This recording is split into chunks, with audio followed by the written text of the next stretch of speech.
we're going to get underway right away now. I love that you don't have to wait for everybody when you're spectating.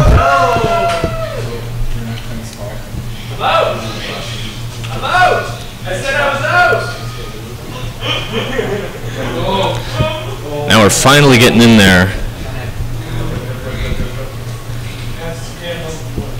We're going to have on the blue team, it's going to be Alberta Gamers. On the red team, we're going to have Fishalicious.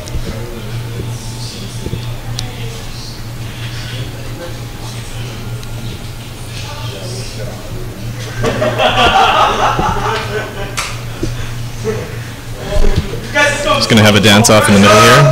Everyone's going to take some pot shots at each other, say hello. They're not knifing for sides, unfortunately. That'd be really fun.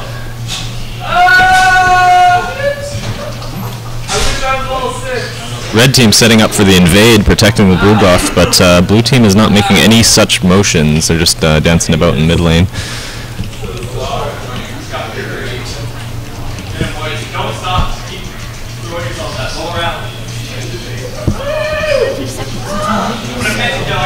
Yeah, red team is all business here. Blue team's trying to have a bit more fun, just relaxing.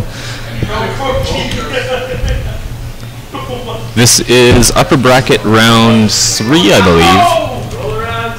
And it'll be the last upper bracket match of the day. We're going to go to finals and semis tomorrow with the last 4 teams. Only 8 teams in this tournament. Not as large a turnout as the last event, which was the Edmonton Open in May. But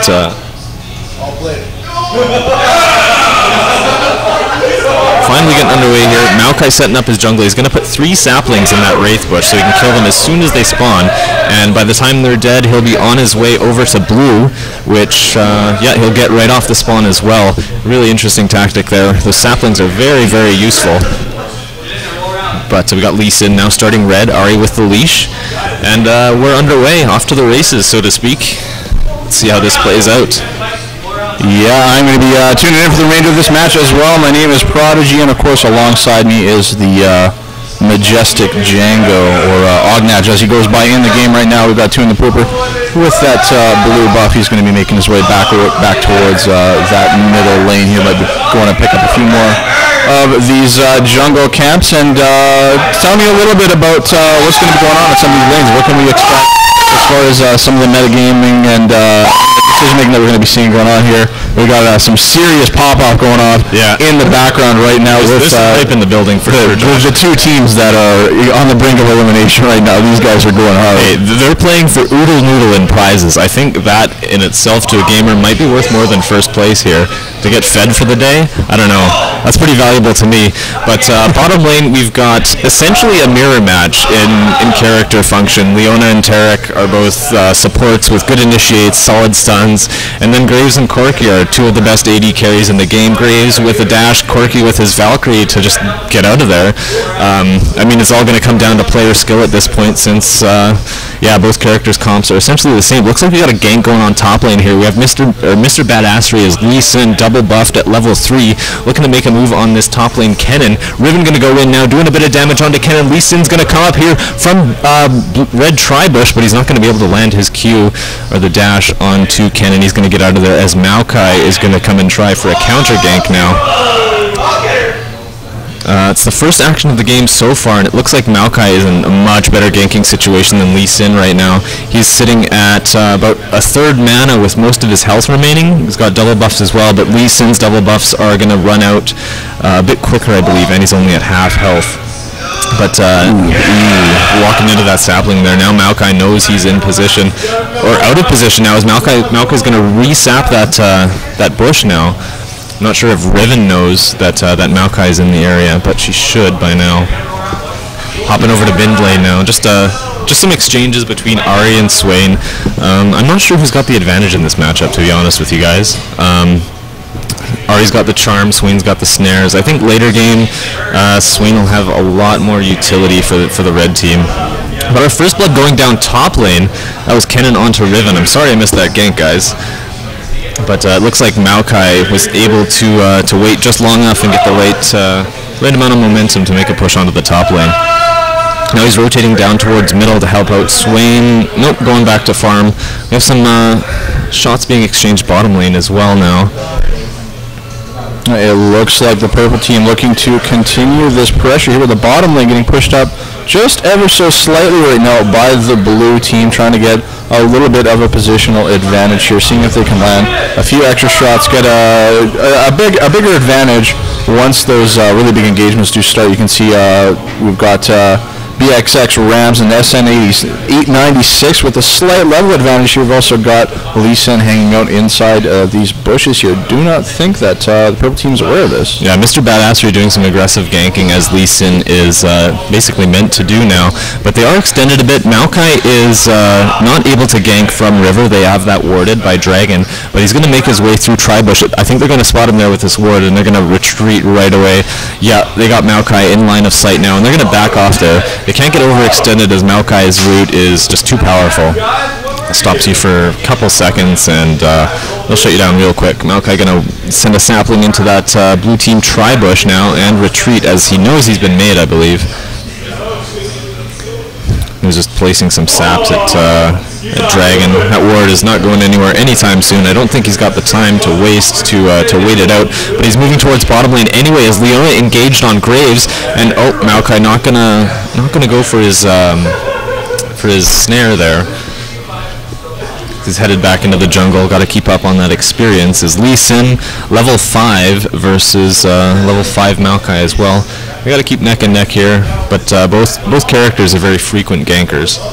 Ooh, and the purple team right down the bottom lane, trying to get a little bit more damage done here. You can see both of those players dashing forward, seeing if they can land a few more extra hits. Not quite able to do so just yet, but you can see the tables have turned, so to speak. Now they are making the push towards here, and a lot of action going on over the top lane. Oh, that's mid lane. They traded carries there. Oh, and we got top lane here. Kennon's going to take down Riven now. Oh, I don't know, that Ignite coming off from Riven. Oh, wasted the flash now. I didn't waste it, I suppose, securing the kill. But personally, I think flashes are the best to save for escaping. Now Lee Sin's going to come up here to mess with Kennon's day. Looks like he's got the advantage here. Kennon level 7 though. I don't know about this. Could be a bad move by Lee Sin's, getting a bit over aggressive. Now Kennon turning the damage into his favor as he has the HP advantage and landed the didn't land the Ignite there. That must have been another effect. And Kennon now pushed all the way to the top lane turret, and Lee Sin the jungler easily available for a gank. Kennon's not scared at all. He's going to push his advantage as much as possible, but Maokai now rotating back towards middle lane with a successful gank on Ahri earlier. It should be fairly easy to do it again. Swain going to lay down that the snare there, doing some hurt to Ahri. Barely dodges that charm. Back to top lane, Kennon finally backing off. Riven's back from base. Can't stick around for too much longer in that sort of hit point deficit. And blue buff now being taken by Swain from the red team. So now that some kills are on the board, we can see that the purple team has an ever so slight gold lead. Do you think that this is really going to make a huge difference going to later stages of this game once the first round of turrets start going down? Well, item-wise, we already see Kennon has Chain Vest and a Hextech Revolver. That's hard counter to what's in his lane. He's not going to be taking much damage from Riven, but he's going to be able to deal his AP damage, and that'll help his stun out quite a lot. It looks like economically that gold's going to make a huge difference. 1k advantage under 10 minutes into the game. I think that purple team is just going to start running away with this. Yeah, it is definitely starting to look like it right now. Blue team getting kind of pushed into the corner at every turn. You take a look at the middle lane, we've got nobody there. If you take a look at the bottom lane, they're playing very close to their tower. Not a lot of space for them to work with. And over at the top lane, Leona's been forced to fall all the way back, and now we've got Kennon making his way over towards the mid lane. Oh, and red team has wards nearby to blue team's blue buff for Ancient Golem, and they're going to catch Lee Sin off guard here. He's going to go down so quickly, and that's going to be another kill on the board for Kennon. Riven's going to have such a hard time dealing with him real soon here, and if Maokai's going to take this blue for sure. Oh, I guess Swain wanted it for himself just to refresh that timer. But Kennon going to head back to lane. Riven was able to push the creep waves. She's got a bit of time to go back, do some shopping. Let's head over to bottom lane now. It looks like a phosphor bomb just went off from Corky. creep score-wise, let's have a look here. Graves is at 65, dead even with Corky. Seems to be a good matchup. Tarek and Leona. Oh, Tarek's got 1 CS. He screwed up. Game's over. But Maokai's being very aggressive with these Wraiths here. He keeps on denying them from Lee Sin, and it gives him access to that bush right behind turret. Here he goes, diving in onto Ari. Ari's going to get picked up here by Swain. Yeah, Swain's going to get the kill, and Lee Sin's going to be aggressive here. He's going to try and take one back, even the score up, but nope, can't do it. Just Swain and Maokai, too tough, too strong. Heading over to top lane now. Kennen pushed the creep wave right back, and now he's just sitting outside of top lane outer turret, and Lee Sin can't come and counter. He's too low on health. He's visible on the minimap. Kennen knows he's safe, so he's just going to continue pushing his advantage over Riven, which is only going to get larger and larger, but Swain, ooh, just about in a bad situation there, as Lee Sin able to do a bit of damage onto him.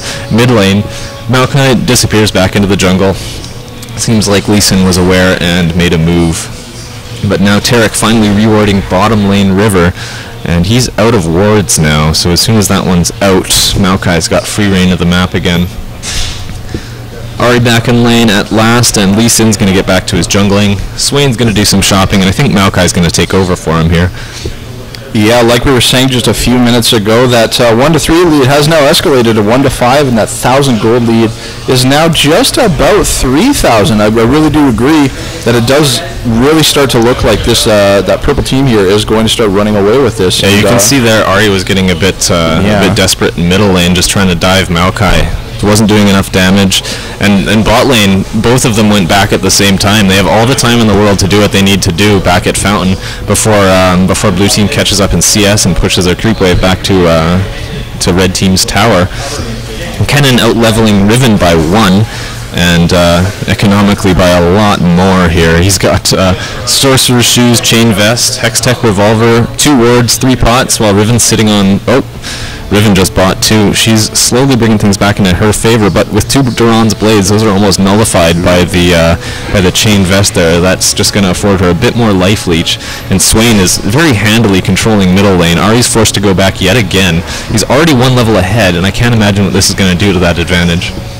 Clearing those creep waves so fast. It's got a bit of a push going on right now. This tower is going to definitely take a little bit of damage right now in the top lane. Leona still trying to desperately defend as much as she possibly can, just picking up some of these last hits here. Very weary about pushing this lane up too far, as in a very strange situation right now. Not a lot of space to work with. Already playing from the rear right now, and we can see right now we've got Leona's dropping a pink ward. They're counter-warding and going for Dragon right away. I don't think blue team is aware. Yeah, it looks like they counter-warded just before they started Dragon, so Tarek has no idea, and they're going to come back to lane with a whole lot of help. Oh, no, they're going to go their separate ways, it seems, and Graves and Tarek did not push their lane. Very fortunate for them. I think they would have gotten messed up pretty badly if they decided to push past River, since all of red team was at Dragon just then. Now we have Kennen cleaning up mid lane a bit before heading back. They've got wards on Riven. They know where she is, but I don't think they're going to pursue. She's quite long gone. But she's just going to wait there, and Kennen's going to get a lot of free damage here. He's going to chase her too. I don't know what she was thinking there, but free hits of any sort are not a good look.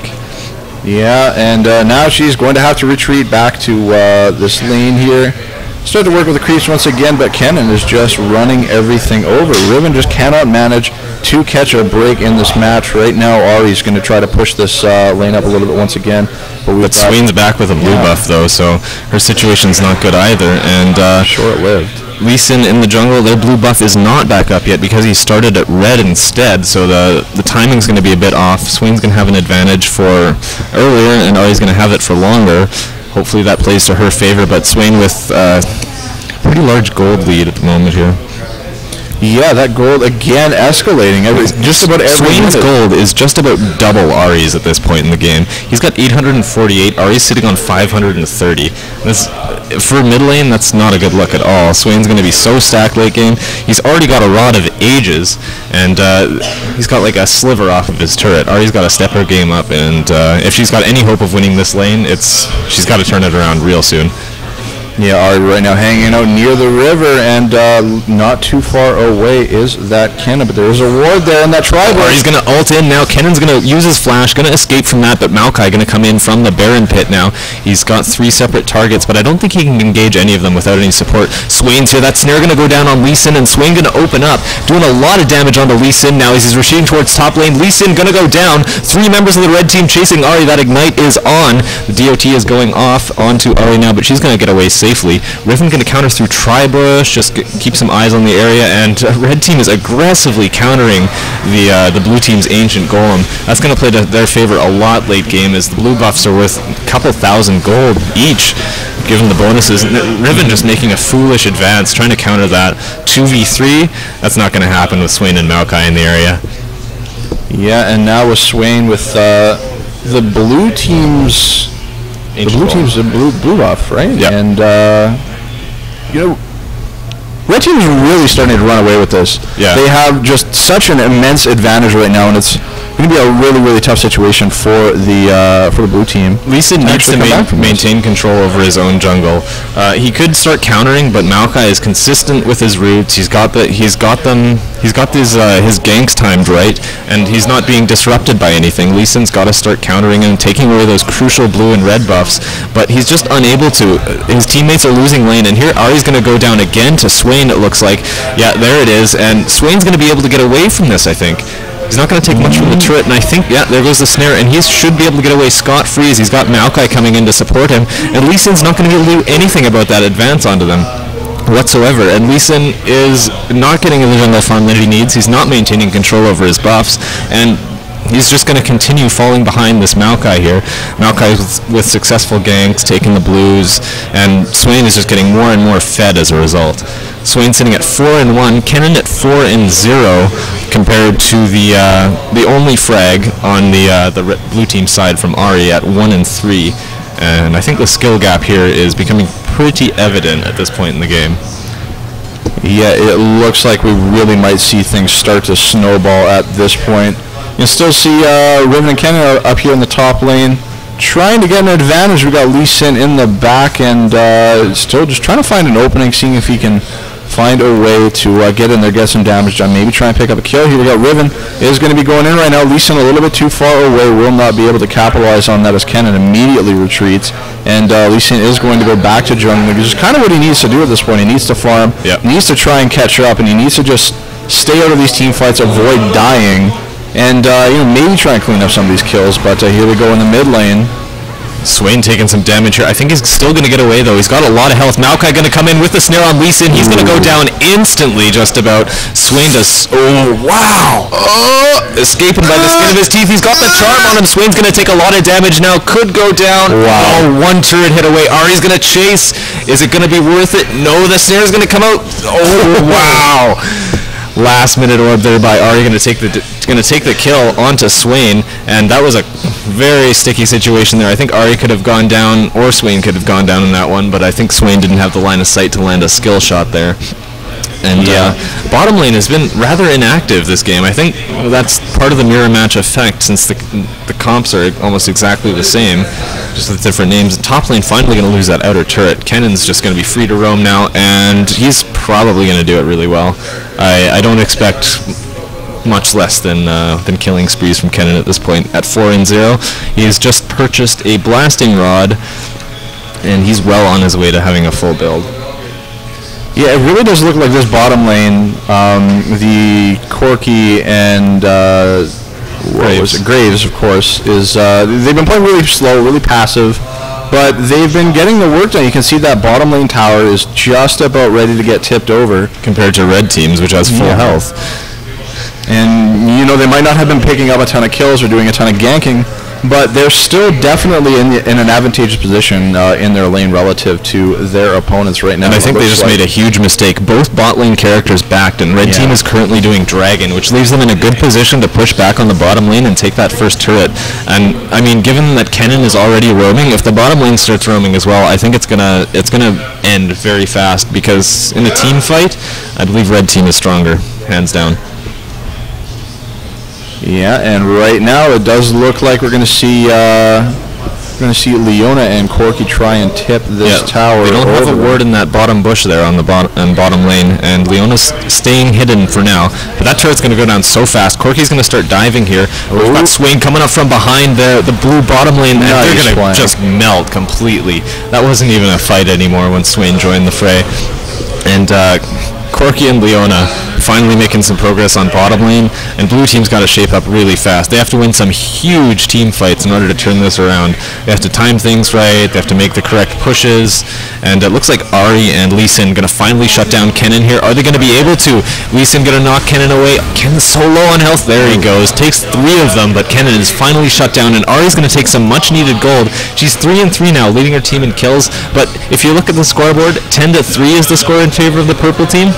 Not so sure if it's going to be enough. And we've got a 3-man push on bottom lane now as they take the inner turret, and it looks like they're going for the inhib turret as well with the creep wave approaching fast. Now we've got Tarek leading the charge for the blue team, accompanied by Graves. They're going to do some damage onto this turret here. Leona taking the brunt of the force from those auto attacks. And Ari and Graves desperately trying to clear these creep waves as quickly as possible. Whereas the red team just breaks off very, almost free. They just did. They took that turret for nothing essentially, and blue team is going to pay for that. Yeah, it really does. It really is starting to look like every single opportunity that the purple team is seeing to pick up Dragon, pick up a kill, pick up a gank, pick up a turret. They are just taking it, and the blue team is not able to do that, and that is resulting in basically the score differentials that we're seeing right now. The score 3-10 in favor of the red team. That's a 7-kill differential. We've got 10 grand in gold, and that is, of course, including now 4 turrets and 2 dragons. This is approaching insurmountable here. If you look at what little ward coverage there is on the map here, blue team's top lane is covering from ganks, but red team is actually warding the opposing team's jungle so they can engage in those risky team fights when they're extended into their opponent's territory. And Leona's staying up to date with her wards. Tarek's going to finally catch up here, warding their tri-bush, but Leona going to ward Dragon right now, and there might be a little scuffle here. I'm not sure who will come out on top. It'll probably just look like clones punching each other. And Corky going to rejoin bottom lane. They haven't started roaming yet. They just want to push their creep waves back so that blue team has one extra thing to deal with on top of a team fight. If they start base racing and their minions are pushed back to their nexus, it's not going to end well for whichever team is further behind. But now we have a team fight in mid-escalating here, and Kennen going to take a lot of damage but doesn't quite go down. Maokai going to take a kill onto Tarek, and Ari going to be taken out by Kennen. That was very, very fast now, and I think blue team has got to counter this really hard. I don't think they can afford to break off because they just need the kills at this point, and if red team walks away with this fight, it's going to be over very quickly. But it looks like Riven's going to go down here real quick. Nice stun from Leona, stopping her in her tracks. Now it's a 4-on-2 mid lane, and this does not look promising for the blue team at all. That entire fight, Lee Sin was just running around trying to find a safe way in to try and pick off some of those key targets, and he just couldn't do it. Now the blue team is pretty much down. And they can't force the team fight because there's no team to fight. So they're just going to take this Baron free of charge, I think. Swain holding off 2 characters at mid lane on his own, and this Baron's going to go down right away to red team. I don't know if blue's not even going to get in the vicinity to counter them, and I think red team is just going to start pushing real hard. Yeah, that Baron dangerously close to dropping. The buff has been taken, and it does now look like the purple team is going to be making their way down the mid lane, with a few of them going back home to maybe buy up, maybe get a few more jungles. Typically after taking Baron, you buy to complete whatever you have on the go. It looks like, I think Kennen and Swain are just about at the point where they have to spend 1,000 to 1,500 gold to complete their high tier items at the end of the game, so that's why they didn't back it at this point. But Leona just picking up some extra items. I think she just finished off the Shirelias there. And they're regrouping for a fight, whereas blue team is still just pushing those creep waves back from their turrets. They need to take lane advantage, and they've taken approximately 0 turrets this game. And they're behind by 13,000 gold at this point. Yeah, and it looks like the bottom inhibitor turret has been targeted by the purple team right now, who's making their way back from the inventory shop down towards that mid lane to catch up with that Leona, who's right now just picking up all the creep waves, putting a little bit of pressure, forcing a lot of the blue team to stay in or around that mid lane. And these kind of tactics are really, really crucial because you can kind of pick where you want these team fights to take place. And that really does have a huge effect, especially with some of the team compositions that we're seeing here. Red team just fanning out now, taking their buffs, taking their time to regroup for a team fight. They know that they have the advantage. They can pick and choose what and when they want to fight because they don't have any lanes to take care of anymore. They don't have creep waves to push. They don't have towers to take, and because of that, blue team has their attention split between losing their structures versus getting the kills they need to get gold and get back in this game. But now they're pushing onto their inner middle turret, and now that it's down, Maokai's going to land the snare and everybody's going to die. Like, wow. Red team just running over blue team right in front of their base now. They have the inhibitor turret uncovered, and I think they're going to start doing damage here. Lee Sin is in a bad situation because they can just tank this turret and go hard. Looks like that's exactly what they're going to do. They're going to take this mid inhibitor turret, and then they're going to rotate bottom and take that, I think, too. After this inhibitor's down, super minions are going to spawn. I don't think blue team's got much of a chance of holding this off anymore. They're having trouble keeping up with their minion waves as it is, and now with super minions added to the equation, I think it's almost hopeless now. And they're just losing all of these fights in their Nexus area, and it's not going to go well. Looks like these Nexus turrets are going to go down. They're going to finish off the Nexus right away, and I think red team's going to take the first game. Definitely does look like that is going to be the case. But now we've got Riven fighting back. Corky's very low on health. They lose their AD carry. That's a primary source of damage. But Leona going to jump in there. Kennen going to take out the turret, and this is done for. They just have too much health, too much coordination. Leona going to get zapped by the fountain turret, but Riven can't actually leave the fountain to take any sort of defensive action against that. Nexus going to go down. That was red team's just dusting their hands off right now. That was a pretty big steamroll. 20-5 the final score after 26 minutes of play. 8 turrets to 0 in favor of the purple team. 46,500 to 27,500 in favor of the purple team yet again. And the scoreboard says it all as far as kills. 1-0-0-1-3 versus 0-3, 2-7, and 8. So yeah, we're going to move on to the next match right away, but it looks like Fishalicious. Very, very strong team here, and I would expect them to take it after the performance that commanding.